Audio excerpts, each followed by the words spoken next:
Assalamualaikum warahmatullahi wabarakatuh. Perkenalkan, saya Rumi Karmila.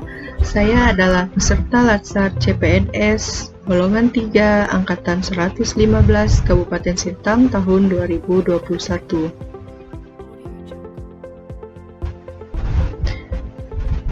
Pada video kali ini, saya akan menjelaskan mata pelatihan Manajemen Aparatur Sipil Negara dalam Agenda 3.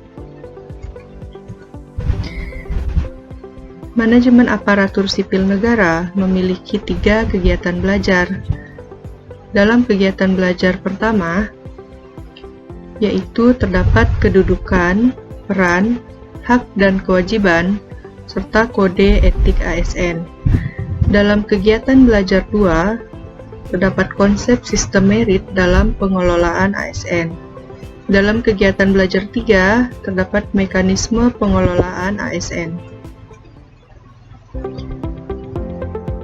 Saya akan menjelaskan mengenai kegiatan belajar 1, yaitu kedudukan, peran, hak, dan kewajiban, serta kode etik ASN.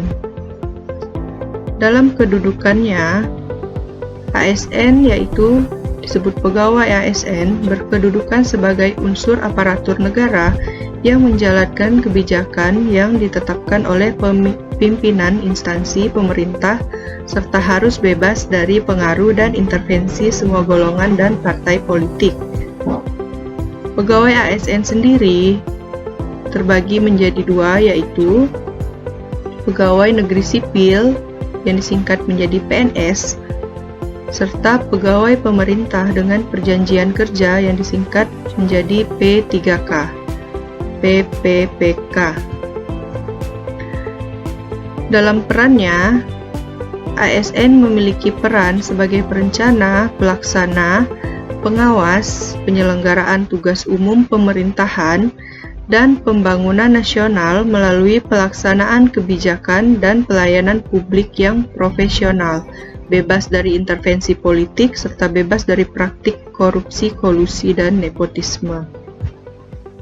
Tugas ASN sendiri yaitu untuk melaksanakan kebijakan yang dibuat oleh pejabat pembina kepegawaian sesuai dengan ketentuan peraturan perundang-undangan.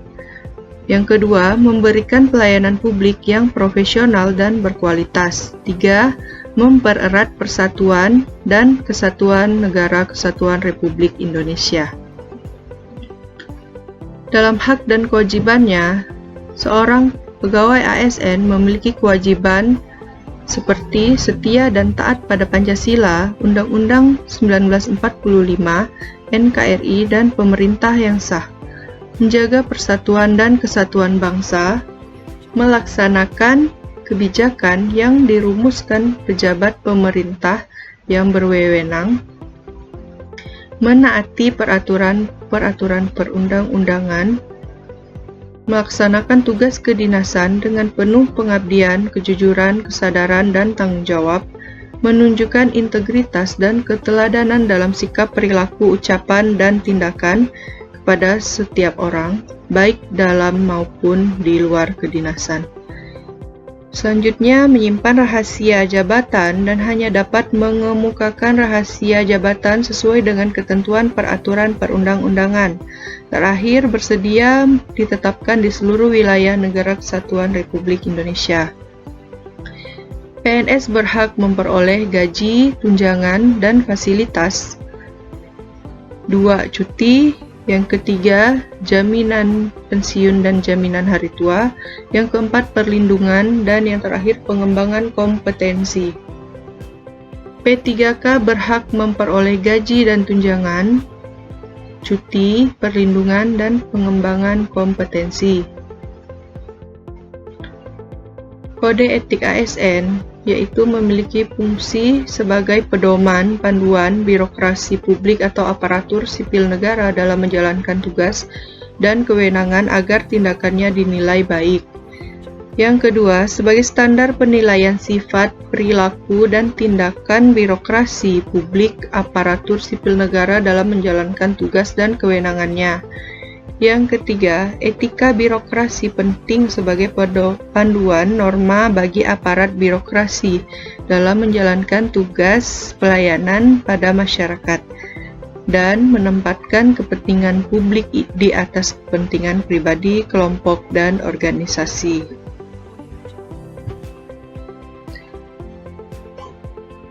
Manajemen aparatur sipil negara dalam kegiatan belajar 2, yaitu konsep sistem merit dalam pengelolaan ASN. Konsep sistem merit dalam pengelolaan ASN memiliki prinsip yaitu keadilan dan kewajaran, objektif, serta berbasis kinerja. Pelaksanaan sistem merit dalam beberapa komponen pengelolaan ASN, yaitu penyusunan dan penetapan kebutuhan, penilaian kinerja, pengembangan kompetensi, promosi, mutasi, dan penghargaan.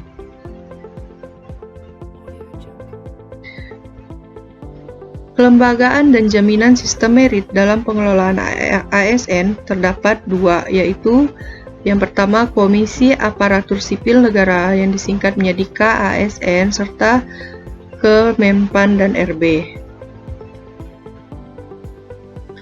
Manajemen aparatur sipil negara dalam kegiatan belajar 3, yaitu mekanisme pengelolaan ASN. Terdapat pengelolaan jabatan pimpinan tinggi atau yang disingkat menjadi JPT. Yang kedua yaitu manajemen PNS, manajemen P3K, organisasi dan sistem informasi. Dalam manajemen PNS, terdapat 1. Penyusunan dan penetapan kebutuhan, 2. Pengadaan, 3. Pangkat dan jabatan, 4. Pengembangan karir, 5. Pola karir, 6. Promosi, 7. Mutasi, 8. Penilaian kinerja, 9. Penggajian dan tunjangan, 10. Penghargaan, 11. Disiplin, 12. Pemberhentian, 13. Jaminan pensiun dan hari tua, dan yang terakhir adalah perlindungan.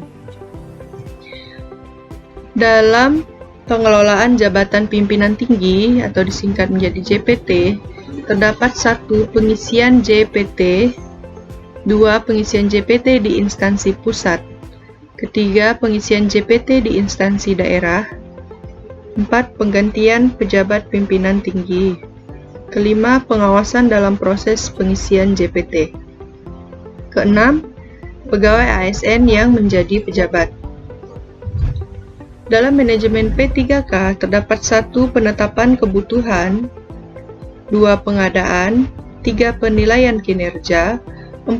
Penggajian dan tunjangan, 5. Pengembangan kompetensi, 6. Penghargaan, 7. Disiplin, 8. Pemutusan hubungan perjanjian kerja, serta 9. Yaitu perlindungan.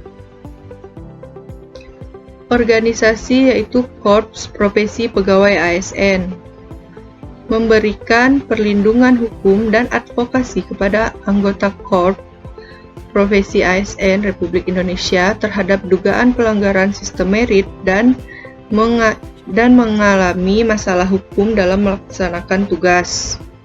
Yang kedua, menyelenggarakan usaha untuk peningkatan kesejahteraan anggota Korps Profesi ASN Republik Indonesia sesuai dengan ketentuan peraturan perundang-undangan. Yang ketiga, memberikan rekomendasi kepada Majelis Kode Etik Instansi Pemerintah terhadap pelanggaran kode etik profesi dan kode perilaku profesi. Yang terakhir, pembinaan dan pengembangan profesi ASN. Sistem informasi ASN adalah rangkaian informasi dan data mengenai pegawai ASN yang disusun secara sistematis, menyeluruh, dan terintegrasi dengan berbasis teknologi. Sistem tersebut diperlukan untuk menjamin efisiensi, efektivitas, dan akurasi pengambilan keputusan dalam manajemen ASN. Baik, sekian yang dapat saya sampaikan. Terima kasih. Assalamualaikum warahmatullahi wabarakatuh.